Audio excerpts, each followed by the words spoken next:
Presenting Civil Guruji app available in Google Play Store. Download now.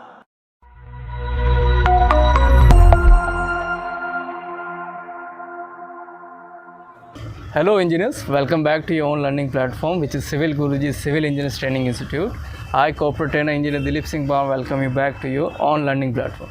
Engineer जैसा कि आप देख सकते हो हमारे पीछे एक वर्किंग साइट है जो अभी चल रही है। इसी वर्किंग साइट पे ये जो ड्राइंग्स हैं, जो वर्किंग ड्राइंग्स है, इन्हीं के बेसिस पे हम जानेंगे कि लेआउट कैसे हुआ है, इसमें क्या क्या कॉलम के ओरिएंटेशन है, और किसी भी फर्स्ट फ्रेशर को या एक्सपीरियंस वन जब भी वो साइट पे जाए तो सबसे पहले उसे कैसे पता करें कि कॉलम का ओरिएंटेशन कहाँ जा रहा है, किस साइड पे मैं खड़ा हूँ, कौन सी डायरेक्शन मेरे एंट्रेंस है, कहाँ मुझे मिक्सर मशीन रखनी चाहिए, अगर कोई स्पेस नहीं है मेरे पास तो उस स्पेस को मैं यूटिलाइज़ कैसे करवाऊँ अदर वर्क के लिए। जैसे कि आप देख पा रहे हो पीछे बहुत अच्छा काम हो रहा है, बेसमेंट का वर्क हो रहा है यहाँ पे, और यहाँ कॉलम की कास्टिंग प्लस फुटिंग की भी कास्टिंग हो रही है। तो इसी के बेसिस पे ये ड्राइंग है। इसी ड्राइंग को थोड़ा रीड आउट करते हैं और जानते हैं कि अगर कोई नया इंजीनियर अगर बीच में ही साइड पे कहीं आता है तो उसे कैसे पता रहेगा कि ये काम कहाँ तक हो चुका है, कौन कौन से कॉलम कास्ट हो चुके हैं, क्या क्या ओरिएंटेशन हो रहा है। तो ट्रेनिंग्स के साथ भी हम समझेंगे कि इस पर्टिकुलर ड्राइंग को कैसे रीड आउट करें। ठीक है, समझे।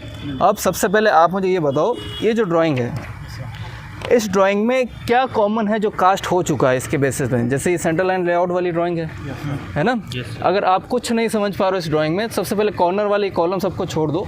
अब यहाँ देखो कौन से 4 कॉलम का ग्रुप यहाँ कास्ट हो चुका है।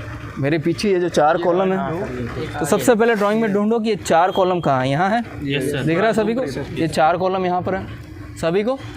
अब सेकेंड देखना इन कॉलम का ओरिएंटेशन कैसा है। सबका ओरिएंटेशन ऐसा है। अब मुझे पता करना है ये जो ड्राइंग है वो मेरी ऐसी होगी या इस डायरेक्शन में होगी। तो उसके लिए सबसे बेसिक सा क्या है, ये जो 4 कॉलम आपने पकड़े हैं उसके बाद जो अदर कॉलम उनका ओरिएंटेशन देखो। अब जैसे इन 4 की मैं बात करूं, अब मेरी ड्राइंग में अपन इस फेस में खड़े हैं और कंस्ट्रक्शन में वो देखो पीछे की तरफ है। तो अपन को भी जैसा कंस्ट्रक्शन हो रहा है वैसी ड्राइंग पढ़नी पड़ेगी। तो आप देखो आपकी ड्राइंग का ओरिएंटेशन ऐसा है ऐसा। अब मैं रिलेट कर पा रहा हूँ, वो देखो 4 कॉलम पीछे है कॉलम। अब इनके बाद कौन कौन से कॉलम कास्ट हो चुके हैं। तो सबसे पहले देखो फिजिकली देखो कौन कौन से कॉलम, ये 4 कॉलम कास्ट हो गए। इसके जस्ट सामने एक कॉलम है ही। तो यहाँ से मुझे देखना होगा इन सब के 4 के सामने कौन सा कॉलम, ये वाला है। इसका ओरिएंटेशन कैसा है, इस डायरेक्शन में है ओरिएंटेशन, तो मतलब सही पकड़ा अपन ने। अब मेरी ड्राइंग सही है ना, आपको समझ में आया। इसका फेस उस साइड क्यों है, क्योंकि पहले वहाँ से कास्टिंग हो रही है, इसलिए मिक्सर मशीन भी पहले वहाँ रखी गई। आसपास आप देख सकते हो दोनों ही तरफ क्या बिल्डिंग का कंस्ट्रक्शन हो रखा है। तो हम अपनी मिक्सर मशीन को ना तो यहाँ नहीं रख पाएंगे और यहाँ भी नहीं रख पाएंगे, है ना। अपने पास 2 ही अप्रोच रोड बची है अपने पास, पहली वो और दूसरी वो। जिस साइड आप कास्टिंग कर रहे हो उस साइड आपने अपनी मिक्सर मशीन को वहाँ रखा है। अगर इन केस ये कास्टिंग यहाँ की फुटिंग के लिए होती तो ये मिक्सर मशीन यहाँ आती। ठीक है, बाकी कोई तरीका नहीं है अपने पास इस पर्टिकुलर साइड में कंक्रीटिंग करने का, क्योंकि अपने पास स्पेस ही अवेलेबल नहीं है। इसीलिए बोला जाता है जब भी आप साइट स्टार्ट करो अवेलेबल स्पेस रखो, जिससे आपकी जो मिक्सर मशीन है वो ईजिली मूव कर सके। क्लियर है। अब समझते हैं कि इन 4 कॉलम का मुझे ये पता चल गया कि मैंने ड्राइंग को सही डायरेक्शन में पकड़ा है। ठीक, अब देखते हैं कौन कौन से कॉलम यहाँ कास्ट हो चुके हैं। ठीक है, तो इन 4 कॉलम के सामने जस्ट वाला ये कॉलम है कास्ट हो चुका है। उनके बाद 4 कॉलम का फिर से ग्रुप आया, ये रहा 4 कॉलम का ग्रुप, ये 4 हो चुका है, ये पहला वाला। उनके बाद अल्टरनेट एक और 4 कॉलम का ग्रुप आया, उसके जस्ट सामने एक और कॉलम है, ये वाला कॉलम, इसकी भी कास्टिंग हो चुकी है। अब इसकी कैप की क्या है, शटरिंग वर्क हो गया और कास्टिंग हो रही है इसकी। ठीक है, उसके बाद देखना है कि अपन को और कौन कौन से कॉलम कास्ट करने हैं। तो इन 4 के ग्रुप के बाद जस्ट सामने बाद देखो 2 कॉलम और कास्ट हुए और यहाँ ड्राइंग में देखते हैं 2 कॉलम कौन कौन से, ये और ये। मतलब ये जो लास्ट वाले कॉलम की जो रो है वो होनी बाकी है अभी, है ना, ये होनी बाकी है। तो अब देखो लास्ट वाले कॉलम का ओरिएंटेशन चेंज है ना। ये कॉलम लेंथ के फेस में इस डायरेक्शन में अभी कास्ट हो रखे थे और लास्ट वाला कॉलम इस डायरेक्शन है ना। तो उसकी कास्टिंग अभी हुई नहीं है।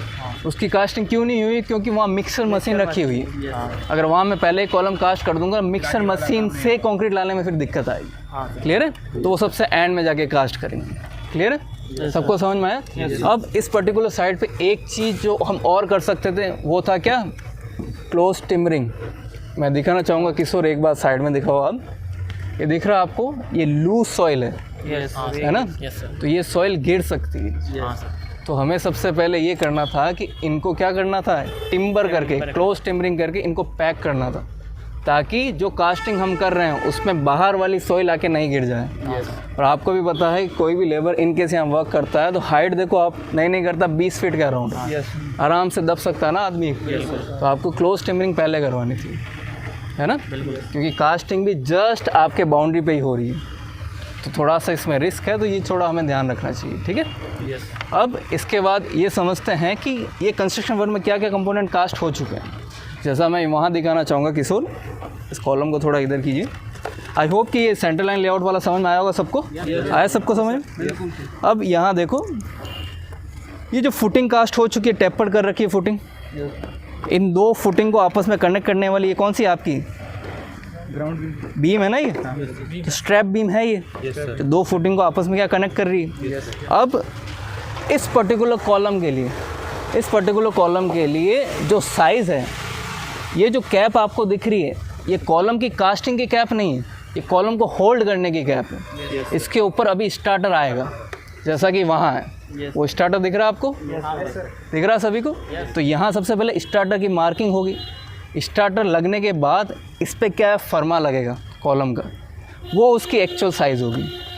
क्लियर है सभी को। तो कैप का पर्पज़ क्या हुआ, इसे होल्ड करके रखना, प्लस जो इसके ऊपर स्टार्टर या फॉर्मवर्क आने वाला उसे बेस देना, क्योंकि अगर मैं ये नहीं दूंगा तो मेरा फॉर्मवर्क ठहरेगा कहाँ। क्लियर हुआ, सबको समझ में आया। तो ये इसका जनरल सा बेसिक है। आपको ये भी समझ में आया कि किसी भी साइड को स्टार्ट करने से पहले अगर आप बीच में भी कहीं साइड पे जा रहे हो तो उसे कैसे रीड आउट करोगे। क्लियर हुआ सभी के। बाकी इस पूरी साइड में काम बहुत अच्छा हो रहा है, आप खुद देख पा रहे हो। आसपास लूज सॉइल है, फिर भी वर्क प्रोफाइल में देखो कोई कमी नहीं रखी गई है ना। चीज़ों को लिमिटेड स्पेस में भी वर्क कर रहे हैं। इवन जनरेटर भी इंस्टॉल किया गया है, इन केस इमरजेंसी हो जाए तो वो भी वर्क करेगा।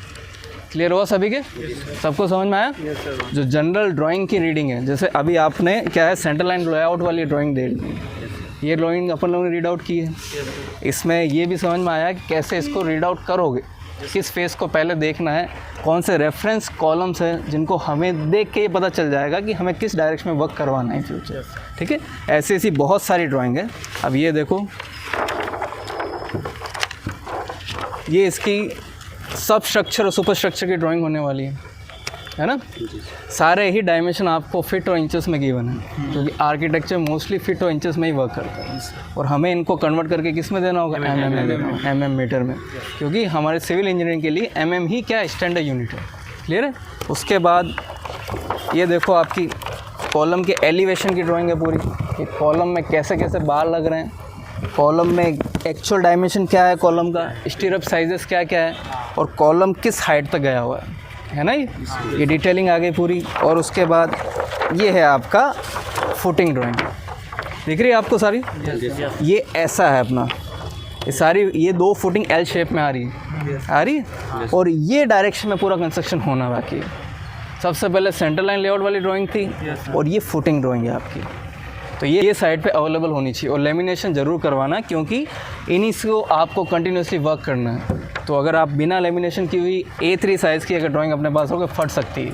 तो बार बार हम नहीं चाहते ना कि A3 साइज़ की ड्राइंग निकाल में हम अपना पैसा इन्वेस्ट करें, इसलिए अच्छा एक बार लेमिनेशन करा रहो, जब तक ये कंस्ट्रक्शन वर्क चलेगा तब तक ये काम आएगी। क्लियर है, सबको समझ में आया। इन फ्यूचर कभी दिक्कत नहीं होगी। सो इंजीनियर्स, आई होप कि आपको भी समझ में आया होगा कि एक कंस्ट्रक्शन साइट पे सबसे आने से पहले क्या जो बेसिक चीज़ें हमें देखनी चाहिए, कौन सी जो बेसिक रिक्वायरमेंट है जो हमें आनी चाहिए। अगर आप भी ऐसे ही पर्टिकुलर प्लस स्किलफुल नॉलेज लेना चाहते हैं तो you can also join civil Guruji. Civil Guruji की मल्टीपल ब्रांचेस हैं इन मल्टीपल स्टेट। अभी हम जो बात कर रहे हैं वो जयपुर ब्रांच से बात कर रहे हैं। ये हमारे ट्रेनिंग्स है जो आज पर्टिकुलर साइट को देखने के लिए, विजिट करने के लिए आए। सो आई होप जो फर्स्ट साइट का जो एक्सपीरियंस है वो आपका अच्छा रहा होगा। आपको बेसिक चीज़ें क्लियर हुई होगी, किसी साइट पे आने से पहले क्या देखना होता है, कैसे उसे समझना होता है। क्लियर हुआ सभी के? So engineers, we will meet in the next module with a new content. Till then, be safe, be healthy.